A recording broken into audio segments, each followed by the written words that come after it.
Sure. Great. Good afternoon, everyone. Welcome back to the AMA webinar. If you're new here, I'm Brad from the Content and Partnerships team at Tokyo Hotel or TYHO. Thank you for spending your afternoon with us. These webinars are spaces where we have open conversations about mental health and a lot of issues that many of us may struggle with in our everyday lives. Today, we're talking about something that can be tricky to recognize when we're in the middle of the situation, and that is relationship red flags. And the interesting thing is that when we do spot them, nearly like 70% of people say that they ignore these signs because they don't want to overreact.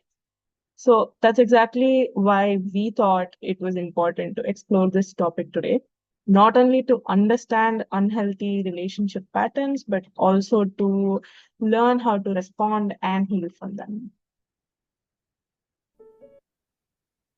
Before we start, I would like to brief everyone on the format of the AMA. I'm sure a lot of you already know. We'll start with a 20 to 25-minute presentation by our therapist Aparna, followed by a Q&A segment at the end. Feel free to send your questions or share your experiences in the chat anytime. We will address as much as possible at the end. And right after the Q&A segment, we'll also share a feedback form. It will take less than a minute of your time, so please stay tuned until then. Moving on, I'm really excited to introduce Aparna, our speaker for today. Aparna is a registered counselor and an SAC clinical member who provides individuals, couples, and family counseling at Corporate Heart. She supports clients with various issues like anxiety, stress, depression, relationship and interpersonal issues, troubles in marriage, and more. Aparna is deeply passionate about helping people heal and build meaningful lives. So, without further ado, Aparna, I'll hand over the mic to you so you can take us through the webinar. Thank you, Pat. Very kind introduction. Good afternoon, everyone, and welcome once again. It is my pleasure to see you all here. I am Aparna. I'm a counselor and psychotherapist at Tokyo Heart Out. I assist individuals, couples, and families in addressing a range of emotional, psychological, and relational challenges. Before we begin, I would like everyone present here to make a quick note, please. If at any given point in time, any of you feel any emotional or physical discomfort, please feel free to take a break and focus on doing something that will help you feel calm and relaxed. Let's begin with what we will explore today. We are going to explore how and understand what red flags are and why we miss them sometimes, how to identify and respond to such dynamics, what recovery and healing can look like, and we will also have some Q&A at the end. Okay, let's start with the basics. Red flags are warning signals or indicators that suggest that something may be amiss in the relationship and may become harmful or toxic over time. They don't always seem obvious at first. Often they hide behind charm, excuses, promises to change, or even cultural norms. Certain patterns and behaviors could signal potential trouble ahead. These can range from subtle cues to more overt signs of dysfunction. Ultimately, red flags indicate a reason to take corrective action or even back away from a relationship. We also use a term called yellow flags. These are less severe and caution us to slow down, evaluate, and make corrections. The degree of severity varies based on your safety, relational needs, values, and boundaries. Assessing the impact these behaviors are having on you can help prioritize what needs immediate attention and develop appropriate coping strategies. For example, difficulty with communicating feelings a partner can become aware of, and is willing to learn and work on it. while a red flag might be someone with extreme defensiveness or emotional invalidation, and they're aware of it and unwilling to work on it. They'd probably hold you responsible to bring in all the change. The most important question I get from my clients is, why do we miss or ignore red flags? A few reasons. We are taught to be polite, forgiving, or be patient while growing up. These are values our parents teach us. But then and in order to be the bigger person in the relationship, but without knowing how far to go and be clear on our own boundaries. If we've grown up around dysfunctional relationships, red flags may seem normal and familiar to us, and we choose to stay tolerant. Some red flags can hide behind love bombing or flattery and can confuse or distract us or cloud our judgment. If you're the kind who is afraid of conflict or rejection, you might ignore red flags to avoid confrontation or discomfort or facing difficult truths. Many people continue to hope for change. They take it as their responsibility to fix or save their partner. Emotional or financial dependency can also make us ignore red flags. If you are dependent on someone for validation, security, or a sense of self worth, you're more likely to tolerate poor behavior because you fear losing the support or comfort you have. When you're emotionally invested and you're deeply attached to the idea of having a relationship, you might want to see and believe the best in the person you are with. These are a couple of reasons why we may ignore or overlook red flags. Let's look at how we can get better at identifying them or recognizing them. We are breaking red flags into some common categories here. Please make a note as we will be playing a short quiz to get better at recognizing them. Control and isolation. These are attempts to dominate your autonomy or limit your independence. For example, telling you who you can or can't be with or talk to, tracking your phone, social media, or location, getting upset if you spend time alone or with others, making decisions for you or questioning your every move. Emotional manipulation by using emotions or psychological tactics to confuse or guilt you. Gaslighting, a term very commonly we hear nowadays, is denying things that happened or making you doubt your own memory, reality, or perception. Guilt tripping, making you feel selfish or bad for setting boundaries. Passive aggressive behaviors, where withholding affection or giving silent treatment to punish you. If you notice inconsistent love, which refers to extreme swings between affection and withdrawal that create confusion and dependency. Love bombing, for example, overwhelming attention or affection too early in the relationship. For example, you're my soulmate and I want to see my life with you, and so on and so forth. Hot and cold behavior, being loving one day and distant and emotionally unavailable on the next. Breadcrumbing, by giving just enough attention to keep us hooked, but not enough for real connection. Lack of accountability, something also I commonly see in my practice. Refusing to take responsibility for their actions, shifting blame on you or others, and making excuses, never genuinely apologizing or changing their behaviors.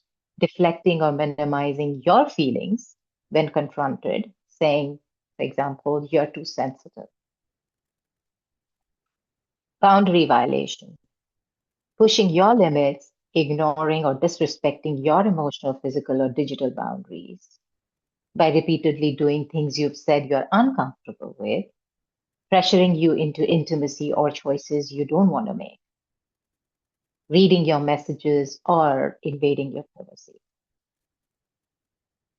Another one is disrespect and devaluation, undermining your worth, opinions, or achievements, often through criticism or mockery, using sarcasm to belittle your appearance, minimizing your feelings, or even comparing you negatively to others. Disregard for emotional safety. This is also something I commonly see in my practice, is where partners create a relationship atmosphere that feels unsafe, unpredictable, or hostile.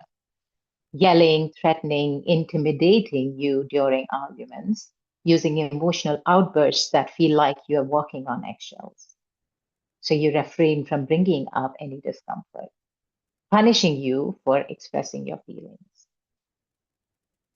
Dishonesty and secrecy, consistently lying, omitting truths, or hiding aspects of their life by keeping communications secretive or lying about their whereabouts, relationships, or even past behaviors, giving inconsistent stories or avoiding accountability when asked for clarification.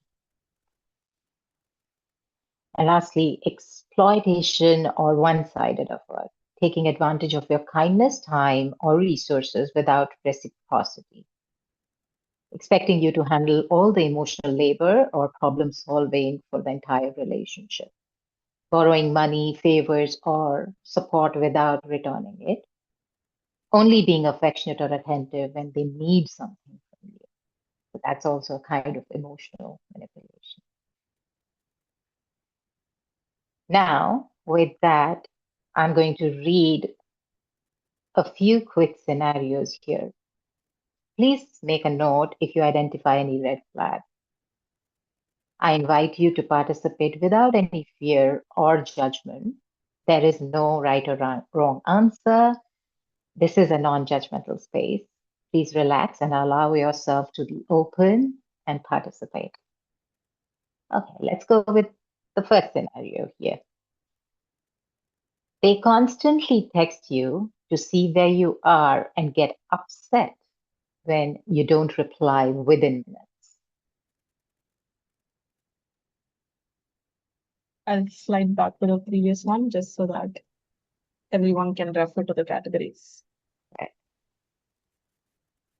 So I'll repeat the scenario again, that they constantly text you to see where you are and get upset when you don't reply within minutes. Or maybe constantly keep calling you, like within seconds, there are some 20 calls you will see.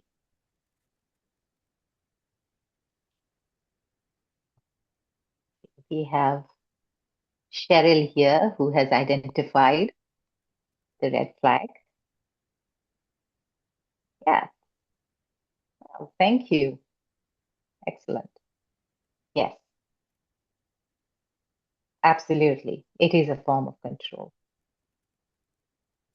Or just over possessiveness, which turns into a form of control, not trusting your partner. Okay, let's go with scenario two. You haven't seen your close friends in months and your partner complains you spend time with them. You're spending too much time with them, not giving them enough attention.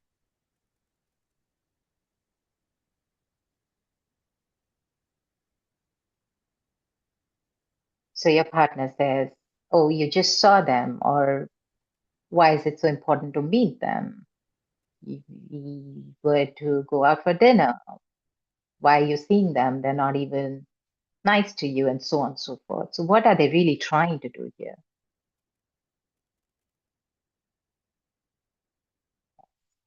Megan says it's isolation. Yes, it's definitely, yes, boundary violation, of course. As you said, there's no right or wrong, but it's about what does not seem right to you, what does not fit in well, and you sense there's something wrong. Yes, it is jealousy, which can lead to isolation tactic. It can also be a form of control. It can be boundary violation. Let's go to scenario three.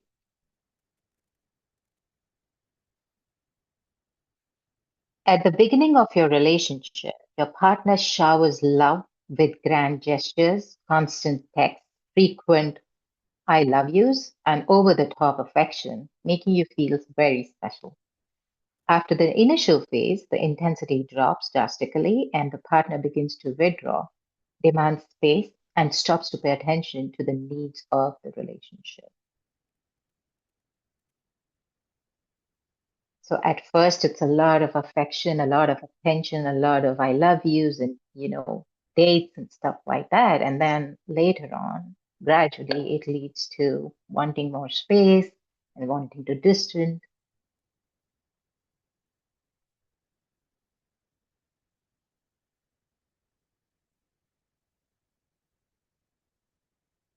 disregard for emotional safety, devaluation, emotional manipulation, inconsistency. Yes, inconsistency in affection, love bombing. Absolutely. Absolutely. Scenario 4. You leave your phone on your bedside table when you go shower. Your partner picks it up without asking your permission and starts reading your messages.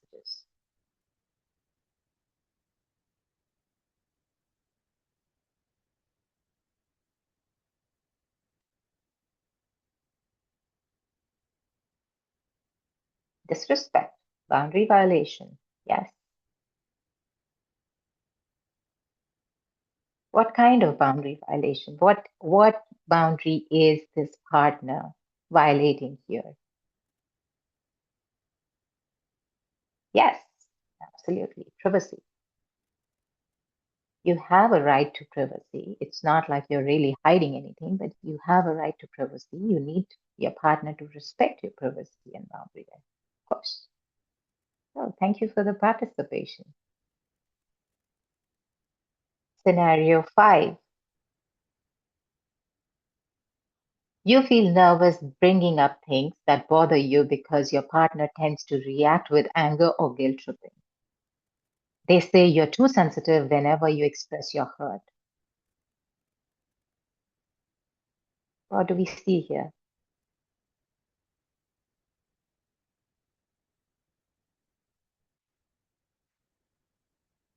So it's almost like you're walking on eggshells because you're nervous bringing up your own feelings. Emotional manipulation. Yes. Okay. Disregard for emotional safety.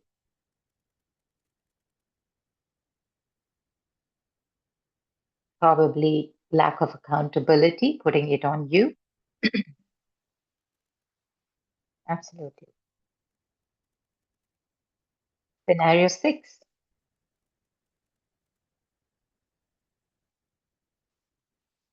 So, Pratt, we'll take this scenario and probably move the rest later. Is Yeah, that I think we can save the last okay? one for later. Okay. Okay. Just this one last one for now. Your partner keeps encouraging you just enough so you don't give up on the relationship. Oh, this is a very important one. Then you move towards them, they move away. But if you withdraw, they ramp up their attention again. You feel pushed and pulled.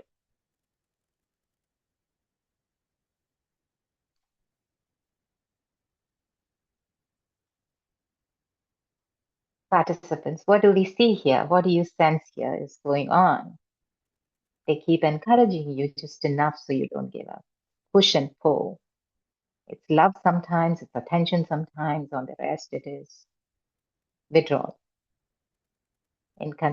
Inconsistent behavior, inconsistent love. A specific term that we use for that lack of accountability, inconsistency. And this inconsistency can be termed as breadcrumbing.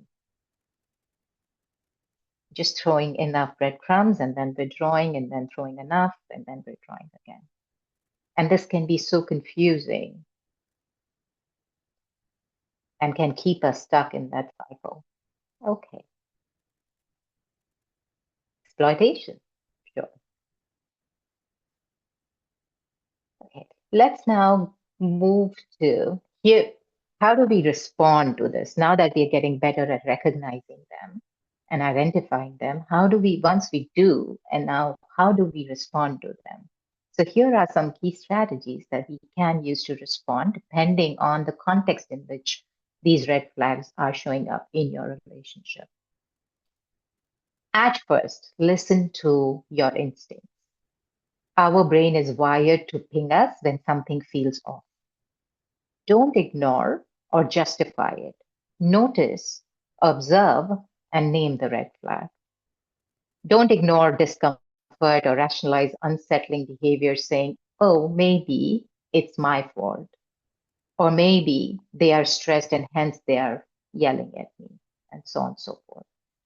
We can write it down and see what happened and how it made us feel, as that will help us see and identify patterns clearly. Reflect before reacting. Ask yourself, is this a one time issue or a repeated pattern? Does this person take responsibility for their actions when I bring it up? Or am I feeling emotionally safe with them or not? Communicate clearly and assertively and give them a chance to explain. Sometimes people don't realize how their actions are affecting you. Try to build a culture of dialogues, open communication with your partner. For example, you could say, I felt hurt when you dismissed my opinion in front of others. Can we talk about it? And wherein you can share your feelings, share your thoughts and opinions, and see how they are responding to it. Watch their response carefully, as this is key. If they listen, take accountability, and make genuine efforts to change, it could indicate a healthy approach. If they dismiss, gaslight, blame, or guilt trip you, that's a clear red flag. Set and enforce boundaries. Boundaries are about protecting your peace, not punishing someone or pushing them away. If the behavior continues, healthy boundaries aren't going to be ultimatums. They come from a place of maintaining self respect. Be clear about what you will or won't tolerate. For example, consider communicating with them what needs to stop happening in, let's say, specific situations. What needs to start happening? What is it that you need, you want? You could say, I'm not okay with being yelled at, even when we disagree. I'm open to discussions. I need you to talk to me in a calmer tone, please. That's drawing a gentle boundary. Seek perspectives, a very important part. Seek perspectives because we can be limited in our perspectives. Things can cloud our judgment. So we talk to trusted friends, a counselor or therapist, or a family member because outside perspectives can help you see clearly. Red flags can feel confusing when we care about someone. And most importantly, we assess danger and know when to walk away. Let's prioritize our physical and emotional safety. Be willing to walk away. Leaving isn't weakness, it's self protection. If trust, respect, or safety are consistently compromised, the healthiest response may be to end things. Okay, let's talk about repair. Repair in situations where, yes, sometimes we might be the one showing a red flag. Quite possible. Maybe because of our own insecurity or unhealed wounds. Self awareness is key. How we reflect and deal with our own red flag behavior can lead to successful relationships, even if both partners are willing to navigate through the problems. Repair is a two-way process. Let's look at a few helpful strategies that we can use to repair our own behaviors or dynamics that we are bringing into the relationship. At first, making an honest reflection, making it a practice to self reflect as a partner. Let's not minimize the issue or pretend that it's fine. We recognize the impact and take responsibility for it. For example, we could say, I realized that when I raised my voice last night, it crossed a line. I'm sorry, and I'll be more mindful. Reflecting, seeing the impact, and taking responsibility. Staying observant of our own emotional triggers and pausing before reacting. Practicing self regulation helps keep difficult conversations constructive, not explosive. Communicate and have dialogues with openness and compassion. Speak your part without being defensive. Listen actively. to understand, not to win the argument or discussion, but just to understand your partner. Acknowledge your part and take responsibility. Agree to consistent action and concrete changes.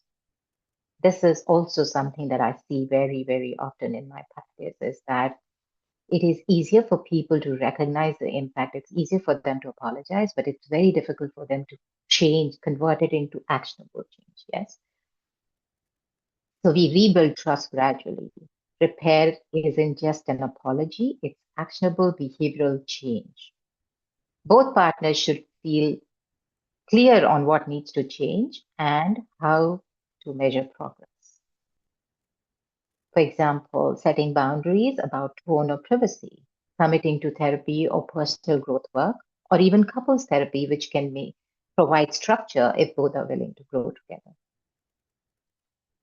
Now, please do note if red flags involve extreme manipulation, control, or abuse, repair must start with safety first.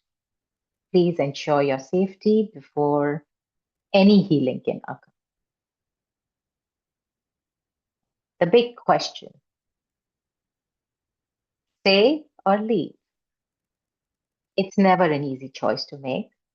Relationships are not as black or white sometimes. It's about what is important to you and being able to work through it. See if there is lack of willingness and commitment to work through the red flags individually or together. Relationship is about partnership, as we said. Each partner must take 100% responsibility for their part. Some red flags have serious consequences and are a clear sign to walk away. It's crucial to take action to protect yourself in situations where there's substance use and addictions which lead to physical, emotional, or financial abuse towards you. Violent displays, if your partner demonstrates physical violence towards you, your loved ones, strangers, or even animals for that matter, that is a serious red flag. Repeated betrayal through infidelity or cheating with no remorse or correction or commitment to change. Using control or coercion to instill fear in you. Such dynamics can pose serious concerns to your safety and security, so please take care and act on time. Recover.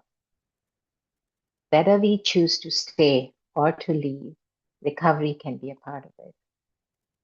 Letting go of toxic people is hard. Living with them is hard. Should you choose to leave, you might feel guilty, obligated, or even fearful. But you do not owe anyone access to you when it's costing you your own well being. Here are a few points that might help you see your part and navigate through better. Guilt versus responsibility towards yourself. It's natural to feel guilty after a toxic relationship, especially if you think you let the toxicity go on for too long. Please know that you deserve to prioritize your well being. You're not responsible for other person's actions, only for how you heal and move forward from here. And it's healing after a difficult relationship means grieving, not just loss of the person, but the hopes and expectations that came from it. Acknowledge your feelings instead of suppressing them. Allow yourself to grieve as it is a natural part of healing, whether it's about the betrayal, lost trust, or letting go of the person. Create your social support system. During recovery, surround yourself with people who respect and support you, family, friends, or your counselor.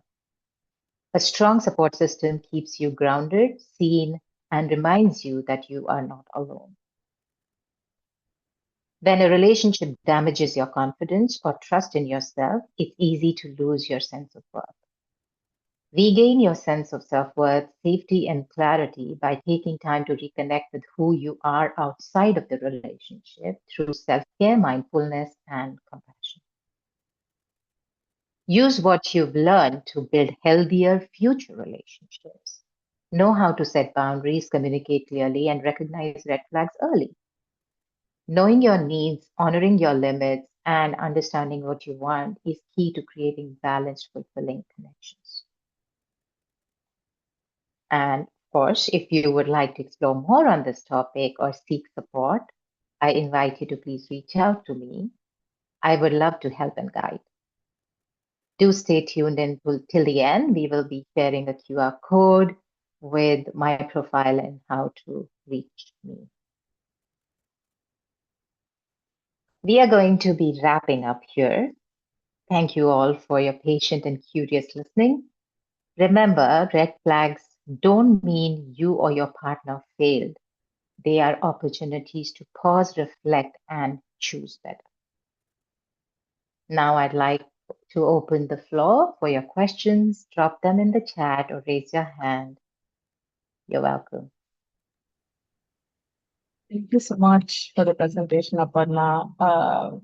I think there were a lot of learnings about how to deal with red flag. But yeah, I think what stood out to me the most was your tips on when it might be the right time to walk away.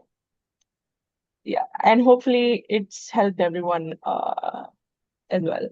Now we'll move on to the Q&A segment. Feel free to drop your questions in the chat, as Aparna mentioned, or you can unmute yourself if you're comfortable. I'll read out all the questions for everyone's benefit, and Aparna will respond to them personally. If you prefer to stay anonymous, you can change your name on Zoom or send your questions privately to either me or my colleague, Manasal. That is all from me. Let's get started.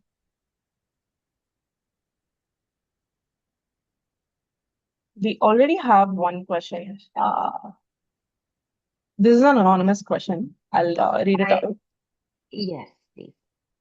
So I'm assuming this question is about boundary setting when you were talking about setting boundaries to deal with red flags. It goes like this. How do you do all this without coming across as petty, childish, or whining? Like, for example, if you say something like to your partner, if you say, "Oh, you said this thing and it made me unhappy," it might sound childish. But then if you don't address it, it might snowball into other issues. So, how do you set boundaries? How do you communicate your needs without sounding petty or childish? Right. Okay. First of all, communicating our needs is not childish or petty. So it's more about what I'm sensing here is it's more about how we are seeing ourselves if should we speak up and should we communicate our needs. So what part of it makes us feel like it's childish or petty? And secondly, if we are clear on our needs or boundaries, we can be gentle and assertive. We don't have to be complaining, coming across as complaining. We can open it to dialogue saying, hey, this, I, in this situation, for example, in this specific situation, whatever you have in your mind, I am feeling this way. And is it okay if we talk about it? I would like to tell you what is it that I need, and I would love to listen to you on how you feel about it. And that is not childish. That is mature way of approaching conflicts or disagreements. I hope that answers. Thanks, Please Aparna. follow up. Yeah, please follow up with questions if there's anything that I do miss out on questions.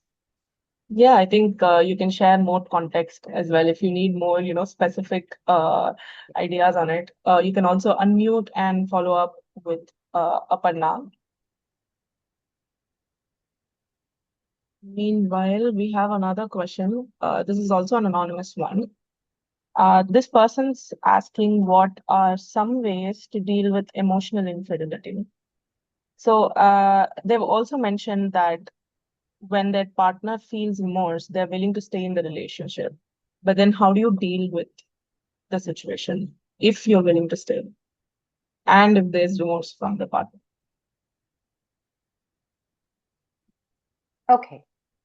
Yes. If so, infidelity is an issue which is very subjective. What could look like infidelity to one person may not be infidelity. So, first of all, it's aligning what infidelity looks like. So I would encourage working through this situation in a couples therapy setting because uh, the skills that and knowledge and uh, the practice that comes from there can be very beneficial and helpful. Now, going back to the question, if there has been emotional infidelity, one is, does your partner see that as emotional infidelity? There are there are clients I have in which one partner sees it as such and one partner does not. So first of all, are they recognizing this? Are taking this and understanding this as emotional infidelity? And if they are showing remorse, which in this case I'm hearing that there is remorse, then the next is what is it that you're wishing and hoping is going to change? What is it that you need from them?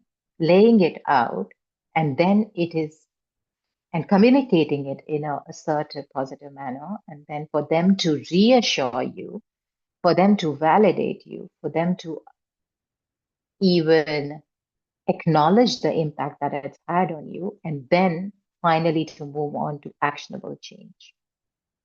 So bringing in what kind of change you're looking for, because I'm guessing if you're feeling that there's emotional infidelity, you're looking out for some reassurance, you're looking out for some needs to be met, you're looking out for some safety and security in the relationship. So all that once communicated, then we are going to see whether the partner is in agreement or not, willing to change or not, and not just verbally, but also through actions. Thank you. We have another anonymous question, sorry. This also has to do with, uh, how to deal with a situation when both partners are actively trying to work on it. So the question goes like this. There are some red flags in my relationship, but we're both trying our best to work things through. There's definitely scars from past hurtful events. So how can we heal and move on? So I'm Yes, assuming this is kind of a collaborative effort. So rather than just one person healing and moving on in isolation, they might need more advice. They might need specific advice on how to do it together with their partner. yes. Uh, Repairing the past hurt is a very important process of moving on into a healthier relationship. So if there has been past hurts due to red flags, let's say both partners or either partners ended up hurting the relationship, the other partner, it's important to be able to list them and be able to talk about them, having dialogues again, and in which it's a process in which it's called repairing the past hurts or the past regrettable moments that we call. So, for both partners to be able to have that space, provide each other that space wherein each partner can get their share of expressing their feelings, expressing what their reality was in that situation in the past, how they were thinking, and how that ended up feeling, making them feel, and how that ended up impacting the relationship. And also, so being a listener and being then a speaker, right?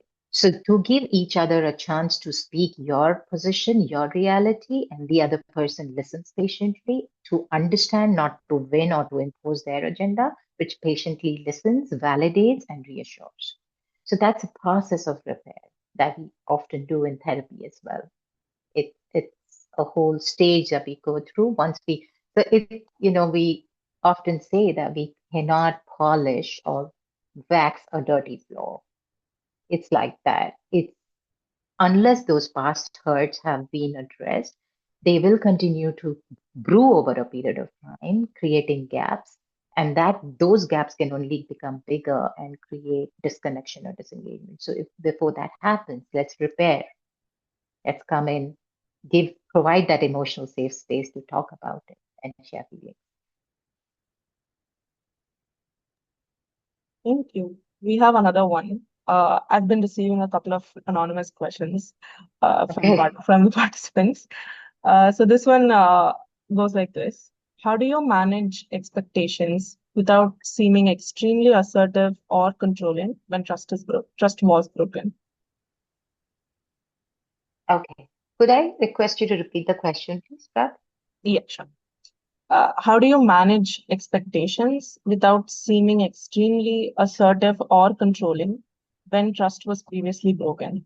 So I'm assuming that this person would still like to work on the relationship even though the trust was broken. But how do you then uh, set boundaries or navigate the situation without seeming too controlling? Okay, yes, a very good question because the partner who feels betrayed or feels like that is the partner whose trust was broken, it is very easy to become controlling because that is coming from hypervigilance, wanting to be very careful and not wanting to be hurt again. So our you know our system goes into protect mode, and that control comes from there. What are we really trying to control here is that hope my partner does not end up doing things again that hurt me and that broke the trust in the relationship. So it's about self reflection as well. It's about understanding what is it that I need now, understanding how do I want to communicate that, and also continuing to self reflect. Is this coming across as controlling, or is this something that I'm assertively communicating, saying we need this in order to rebuild in the relationship? And also, you could take feedback from your partner saying that, you know, saying, I don't mean to or wish to come across as well controlling, but this is very important for me in order for us to build or rebuild trust together. So understanding where we are coming from, if we are the ones whose trust has been broken, so understanding that it is easy for us to become controlling because it's coming from hypervigilance, and then being able to communicate, saying, okay, these are my needs. I don't want to be controlling them, but these are my needs which are important. I hope that answers the question. Thank you. We have another one. So this is, I guess, more about how social media also influences relationships. The question goes like this. Since social media is such a big aspect of our lives, in a relationship, how do I let my partner know what is acceptable? For example, behavior such as him following this person's account profile or liking posts. So how do you set boundaries in this area without being controlling Right. in the Okay. online space, I'd say. Right. Okay. So if your partner following certain, let's say, people or celebrities or whatever that might be, certain accounts and messaging or commenting and so on and so forth, is making you feel uncomfortable, then sit back with it. Understand what about it is making you feel uncomfortable. What are the signs you see? What are the actions or choices that you see about your partner that's making you feel uncomfortable? And then once you've collected your thoughts, once you've understood and self-reflected, then it is about communicating the discomfort to them. So try and communicate that discomfort, understand their perspectives, understand where they are coming from as well. And eventually, if it is making you very uncomfortable, it is about your choice on setting your own boundaries. And if it helps, please maybe reach out to a therapist, understand where your insecurities might be coming from as well. Once you understand your insecurities, and it will be very helpful for your partner to know your insecurities as well, so that they don't take it as control or as if you're attacking them, but they understand your deeper dynamics as well and are then willing to support you in making you feel more secure here. Thank you. So we've discussed a little bit about red flags, whether to stay, how to navigate while staying. Now we have a question on yellow flags. So it goes like this. So this person is seeking advice on how to deal with emotional manipulation and gaslighting. This is not on the extreme end, but like I mentioned, it's in the yellow flag range. Uh, the context is this. My partner doesn't seem to understand concepts like emotional labor, safety, or regulation, possibly because they didn't grow up in an environment that taught them these things. It's also hard to measure progress or know how to support their partner in healing their childhood wounds without becoming their, therapist or mother. They're also not open to therapy. So I guess there are few layers here. So one would be how this person can navigate emotional manipulation and gaslighting, and then another layer of how they can support their partner with, the partner's childhood negative experiences, and the third layer being that the partner is not willing to seek therapy. Right. Okay. So let's say at first it's starting mild as a yellow flag, right? It's not extreme red flag, but what happens is these yellow flags, if they are not pointed out or worked upon earlier on, early in the stage, then they turn into red flags. So the idea is to identify these minor small and take these minor small cues. And so that is when we say that, is it a pattern? See if it's a pattern. Or is it one-off thing that happened? One-off thing, of course, all of us make mistakes. All of us end up, saying things or doing things that end up hurting another person, knowingly or unknowingly. But one-off is okay. But if it is a repeated pattern, then it may be a more on the serious yellow flag wherein it needs to be communicated. So sitting down with your partner and openly communicating, understanding where they are coming from again, giving them an opportunity to talk about it or explain where they're exploring their deeper insecurities if there is anything. If you think you are, the kind who can easily peel some layers and have a psychological bent of mind, once you give them a space to communicate, once you are communicating your discomfort about it, then again next is to see what they're willing to do about it. But if they're becoming defensive, which I'm sensing they are, because understanding what's the reason behind not wanting to work in therapy, for example. Is it their perception about therapy, or is it that they feel questioned or, feel responsible in therapy, or what is it that's worrying them about therapy? Therapy can help them understand their own behaviors that they might not even be aware of. Right? Let's say they are very close to therapy and they're not willing to go. Well, it's important for you as a partner to understand how far your role and responsibility goes in order to make that person understand. So you can communicate your position, your needs, and point out that when you say something like that, it hurts me, it hurts my feelings, explaining what hurts, explaining your feelings, and then understanding how far you can go as a partner to help them or to support them or to work on the relationship. If beyond that they're not willing to do, then that is already a red flag.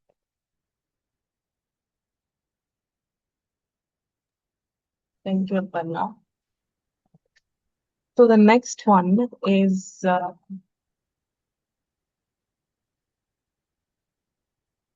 okay. So this one is about dealing with behaviors like controlling, manipulation, etc. So the question goes like this. Since I know my partner, I noticed that he is being very controlling, especially on my appearance. Since I am Muslim, I need to dress properly, but with him, I need to dress modestly. I feel like if I don't follow his instructions, I disobey my religion as well, but I just feel uncomfortable.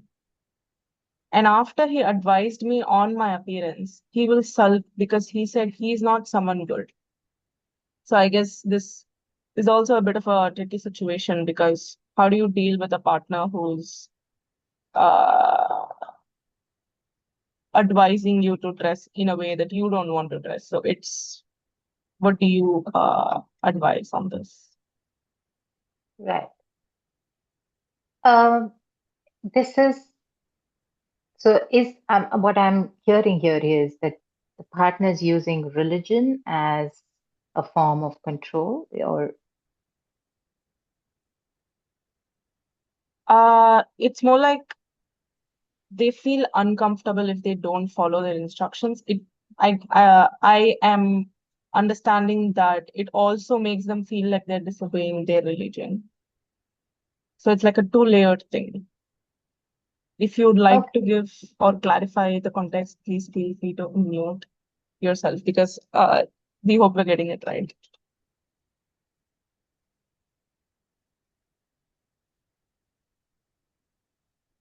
Okay, now please feel free to unmute and speak up and share. There's absolutely, again, no judgment here.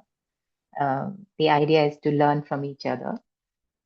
Um, Two contexts that I'm hearing here is one is religion and the second is partner's choice or dressing up as per the partner's choices. Um, if it's religion, well, with all due respect, I am not too aware of what religion norms could be, but I'm just guessing that um, religion is, I wonder if the religion is wanting to control us or make us compromise on our choices, especially if they're healthy, safe choices. So, religion may not be about exerting control. Um, it could be about, I wonder if standing up for yourself and for your choices, which are within the norms of your cultural context, I wonder if that is wrong. So, having an open communication within the context of your family, within the context of your culture or religion, and within the context of your marriage, let's say, having a conversation or communicating your position with your partner again might help you understand theirs as well. So, what is it that's behind them wanting you to dress up a certain way? It's important to understand their perspectives as well. Because what can seem on the surface, it can seem like they're trying to control my choices and how I dress up. It can, yes, it's very easy for us to feel that way, but there could be an underlying factor. There could be an underlying meaning behind why and how they want me to dress up like this. It's important to understand, go a little bit deeper and, be curious and be inquisitive and ask them questions that, I appreciate you wanting me to dress up a certain way, but I just want to understand what's your reason behind it. If they're willing to open up and share, perhaps you'll understand a different side of it altogether, which you might end up even wanting to support them or understand them. Thank you. So the next one also involves something that we had covered in one of the other questions about trust issues. So this question goes like this. The context is that this person's partner had a very sexual past and they did not.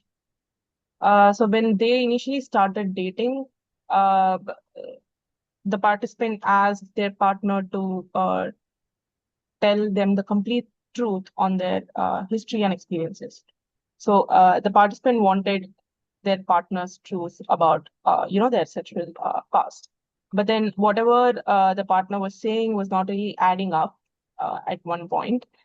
For example, this person felt very confused and betrayed, and they recently found out that the things that their partner were telling, for example, like meeting certain people or doing some things with certain people were not really adding up. So because of this, the participant does not know whether their partner is lying to them or saying the truth. So the question is, and also there's some inaccuracy, and the partner also has a bad memory at times. So they're just really confused about this entire situation, and they're feeling a big lack of trust right now, and they're not sure what to do and how to fix it. Right. If it is at the stage where you already know that there has been a sexual past that your partner's had, it makes sense for you to feel insecure or it makes sense for you to want to know more. Because again, our brain loves to add up stories because that gives us a clearer picture so we can prepare ourselves. Yes. So if you're asking your partner questions on their past, you are wanting to add up the story so you can know where you stand, you can know what you're dealing with, you can prepare yourself accordingly. But if, let's say, you're asking them questions and to you it comes across as there is not 100% honesty or transparency or truth to their story, you're probably sensing right. Or maybe if they're saying that they don't remember certain parts or um, to you it comes across as they are not speaking 100% truth, that could mean that the story is not adding up. And if you have to see how that is impacting you and what's making it so important for you to add that story up in the first place and to explain to them that why you need all that truth and transparency from them, how that is impacting you and how secure or not you're feeling in the relationship. Where is your need coming from? Making them understand all of this. And if they're understanding and wanting to come forward with the truth, and if the story adds up for you, okay. If it doesn't add up,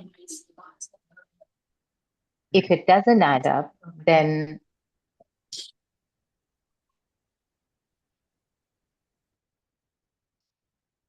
if the story doesn't add up, then you've got to see, okay, how are you willing to take this information and move forward with the information that you already have and what you don't have and how you're willing to move forward into your relationship. But if that keep continues to bring distress to you, continues to disturb you, then again, it might be a helpful way to reach out to someone who's skilled and is a professional to help guide that space, the missing space between the two. Thank you. We have around 3 minutes left, so I think we can take one more question. Okay. So this one is from Megan, and it's more about family relationships. We've covered a lot about romantic relationships. The question goes like this. For an old Okay, so in terms of family relationships, for instance, an older sister who is having depression and constant mood swings and using WhatsApp messages as means to express her outburst or negative feelings towards her family, how do we heal and move on from her toxic and manipulative way as a family member? So this older sister is also struggling with depression, but then the coping mechanisms that they're using is toxic and harmful for the entire family. So how do you deal with that situation? Okay. Understanding what is making this person, the sister, cope in the manner of expression on social media. So, does that mean that that is the channel they are, what is their intention behind it? Are they just using it to vent their feelings and thoughts, and they're not finding that space at home or with anybody else? Or so the question I'm hearing here is, how does the family deal with this? Okay, the way family can deal with this is to provide that emotional safe space to the sister, again, to help open up, to help talk, to express what they're expressing on social media with the family members. And why they might be expressing it there could be because they're not finding a safe space at home. So, can we come across as non judgmental, be curious, be inquisitive again, to ask them what's really going on? How can we help you? What is the support that you need? And showing the willingness to come forward, because if the sister has depression, that she's dealing with something that probably is also beyond her control. So she needs help. So encouraging her and supporting her to seek help, trying to help in whatever manner the family members can.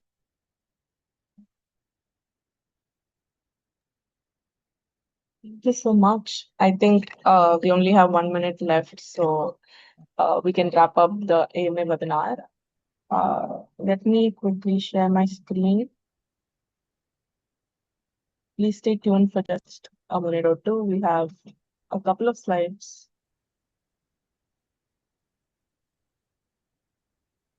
Okay, and that brings us to the final part of today's AMA. Thank you so much for joining us and being part of such an engaging conversation. Uh, we hope that you're feeling more confident in addressing red flags in your relationships. Before you go, please take a moment to fill out the feedback form by either scanning the QR code on the screen or clicking the link in the chat. It will take less than a minute of your time and helps us better our sessions every time. So we have one final slide coming up.